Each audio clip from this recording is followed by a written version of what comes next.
Bismillahir Rahmanir Rahim, wassalatu wassalamu ala rasulillah, walhamdulillahi rabbil alamin. Assalamu alaikum wa rahmatullahi wa barakatuh.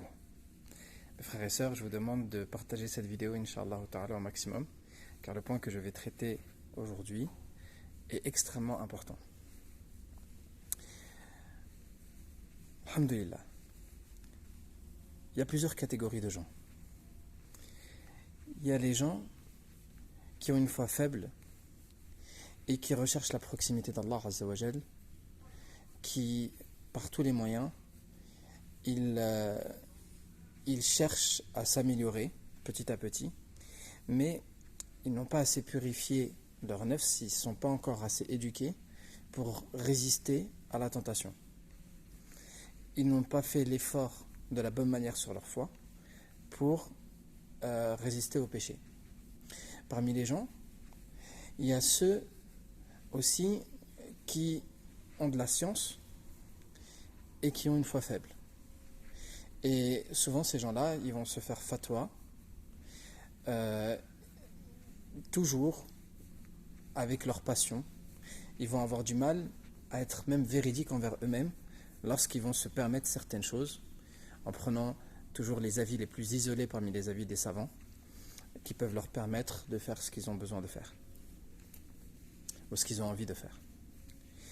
Puis, il y a des gens qui ont la foi et la science. C'est les meilleurs. Qu'Allah Azza wa Jal leur ajoute, qu'Allah nous fasse parmi eux. Et il y a des gens qui ont très forte foi et qui ont un très faible niveau de science. Et ces gens-là, ils peuvent parfois être les pires de toutes les catégories qu'on vient de citer. Pourquoi ? Parce que de leur forte foi, sans le ilm, sans la science, ils risquent de s'égarer, mais d'être aussi une cause d'égarement pour les gens. Parce qu'ils ont l'apparence de gens pieux. C'est des gens qui vont avoir des actions extérieures de gens pieux. Des gens qui vont prier la nuit, des gens qui vont faire beaucoup de zikr, des gens qui vont beaucoup parler d'Allah, des gens qui, lorsque tu les vois, ils te rappellent l'au-delà. Mais lorsqu'on en vient à certaines actions ou à la compréhension de la religion, comme ils n'ont aucune science, eh bien, ils s'égarent eux-mêmes. Et comme ce sont des gens d'influence, parce qu'on les identifie comme étant pieux, eh bien, ils deviennent suivis par les gens qui n'ont pas de science et qui voient en eux des modèles. Et subhanallah, Ibn al-Jawzi, rahimahullah, il parle d'un exemple parmi les grands soufis qui étaient connus. Attention, le soufisme, je ne suis pas en train de faire une condamnation du soufisme là dans cette vidéo, hein, c'est pas ce que je fais. Il y avait des très grands savants qui étaient soufis, bien guidés, qui craignaient Allah Azza wa Jal avec la science. Et puis il y avait certains qui avaient la foi, une très forte spiritualité, mais qui manquaient de science, et qui se sont égarés, qui ont été cause d'égarement. Et parmi eux, il y a l'exemple d'un homme, dont je ne vais pas citer le nom, qui a dit, moi je vais traverser le désert seul, et sans provision, et Allah va me ramener ma subsistance.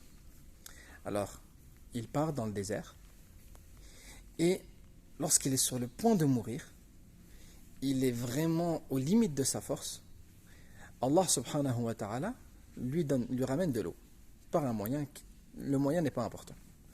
Mais Allah subhanahu wa ta'ala lui donne de l'eau. Et là il dit, ma certitude sur Allah a augmenté, je savais qu'Allah m'aimait, je savais qu'Allah n'allait pas m'abandonner, je savais qu'Allah allait me donner, et regardez, Allah m'a donné, et etc. etc. Et lui il croit qu'à travers cette action, il a prouvé à Allah sa foi, et il a prouvé aux gens aussi, il a été une cause que les gens ils aient leur foi sur le fait que Allah donne sa subsistance et que la subsistance ne diminue pas, n'augmente pas, etc. aux gens. Il a cru qu'il avait transmis quelque chose de positif aux gens. Mais cette personne-là, qui a fait cet acte, elle était dans la désobéissance complète à Allah Azza wa Jal. Traverser le désert sans provision, volontairement, c'est un acte suicidaire. Cette personne-là, elle était au bord d'un gouffre de l'enfer. Et Allah l'a regardée avec miséricorde. Et Allah Azza wa Jal lui a quand même sauvé la vie. Parce que s'il était mort, cette personne-là, si elle était morte dans cette situation-là, c'était considéré comme un suicide. Et les savants nous le disent. Ça, c'est un suicide. Donc, cette personne-là, elle sent avec son cœur que sa foi a augmenté, qu'elle a fait une action de bien, qu'Allah Azza wa Jal a été satisfait d'elle, alors il l'a secourue. Et il voit le secours d'Allah comme un signe qu'il est sur le bon chemin. Et subhanallah, il était pourtant dans un grand égarement, il était dans l'ignorance et il était dans le péché. Ce n'est pas parce que Allah te donne quelque chose, que Allah t'aide, que Allah Azza wa Jal te secourt dans certaines situations, ou qu'il répond à certains de tes du'as, que tu es bien guidé. C'est pas parce que Allah est généreux que toi tu es pieux. C'est pas parce que Allah écoute tes du'as et qu'il les exauce que tu es pieux. Mais parce que lui il est généreux, parce que lui il est infiniment miséricordieux, parce que lui subhanahu wa ta'ala il est infiniment doux et affectueux envers ses serviteurs. Pourquoi est-ce que je parle de ça maintenant? Parce qu'il y a des gens aujourd'hui qui croient qu'ils ont une foi supérieure à celle des autres et subhanallah qui viennent dans les mosquées, vous savez qu'on pratique la distanciation sociale, donc dans les rangs on prie en étant séparés, et qui viennent et sans aucune science ils disent non, moi je prie pas de cette manière-là. Ça, c'est pas la manière du prophète sallallahu alayhi wa sallam. La manière du prophète sallallahu alayhi wa sallam, c'est de se coller les uns les autres. Aucune contextualisation. Aucun regard pour 99,99% des savants de la Ummah qui ont dit qu'il fallait prier de cette manière-là pendant l'épidémie actuelle. Et il va chercher un avis le plus isolé, par exemple d'un moufti en Afrique du Sud ou je ne sais pas où, pour venir dire voilà, cette prière elle est battelle, elle est fausse, elle est mauvaise. Lui, il voit que toute la Ummah est sur un chemin, mais il se dit, moi j'écoute mon cœur, parce que le prophète sallallahu alayhi wa sallam a dit, istafti qalbak, demande la fatwa à ton cœur, et obéis à ton cœur, même si les savants t'ont fait fatwa et fatwa et fatwa. Et il ne comprend rien à ce texte, à ce hadith, à cette parole du prophète sallallahu alayhi wa sallam. Et il la met en application de n'importe comment. Ces gens-là, ils sont égarés et ils sont cause d'égarement. Ces gens-là qui pensent que eux sont bien guidés et que tout le monde est égaré. Ces gens-là qui viennent volontairement en retard à la prière à la mosquée pour prier seuls en disant « Je suis venu à la mosquée quand même pour prier, mais je ne ferai pas avec le groupe parce que je ne suis pas d'accord que les gens prient de cette manière-là. » Pire, ces gens-là qui viennent volontairement en retard avec d'autres personnes et qui font un autre groupe dans la mosquée une fois que les gens sont partis, ou qui se mettent dans une salle à part dans la mosquée pour prier, tous collés les uns aux autres, en désobéissance à la fatwa des savants et aux ordres des associations et à ce qui a été imposé aux différentes mosquées par l'État. Donc mes frères et sœurs, je vous invite Inch'Allah à partager cette vidéo et à bien comprendre que on demande aux gens de science et aux savants pour les affaires de notre religion, peu importe notre niveau de foi.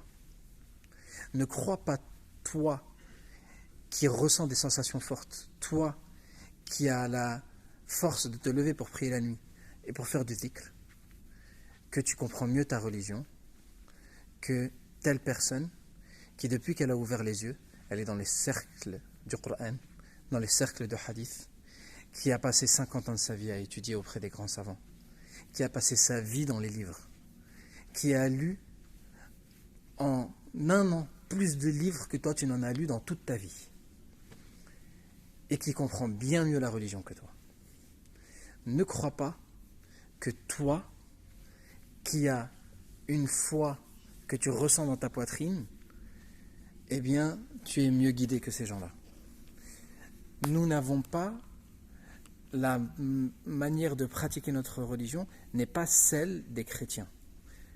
Et avec tout le respect que j'ai pour les chrétiens, qui peuvent ressentir des émotions très fortes, qui peuvent même parfois rentrer en transe, qui pensent que Dieu leur parle même, qui, dans l'amour de leur prochain et dans les sensations qu'ils peuvent sentir dans leur amour pour Dieu, peuvent ressentir des choses extraordinaires, qui peuvent prier pendant des heures, qui peuvent faire des pèlerinages à pied, traverser toute l'Europe par exemple pour aller à Saint-Jacques-de-Compostelle,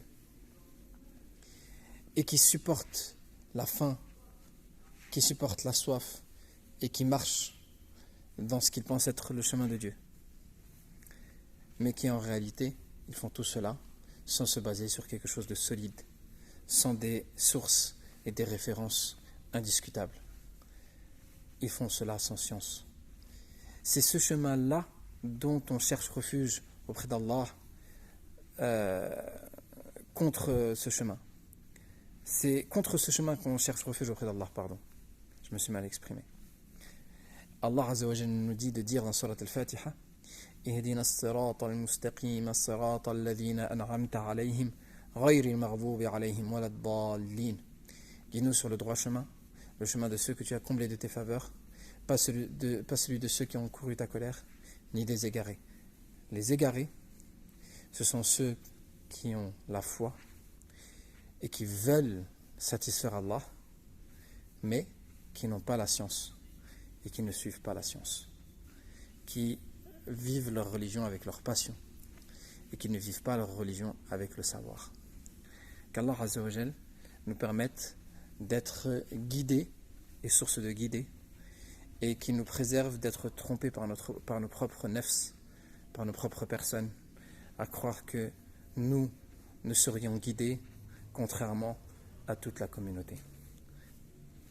Subhanak Allahumma bihamdik, ashhadu an la ilaha illa ant, astaghfiruka wa atubu ilaik, walhamdulillahi rabbil alamin.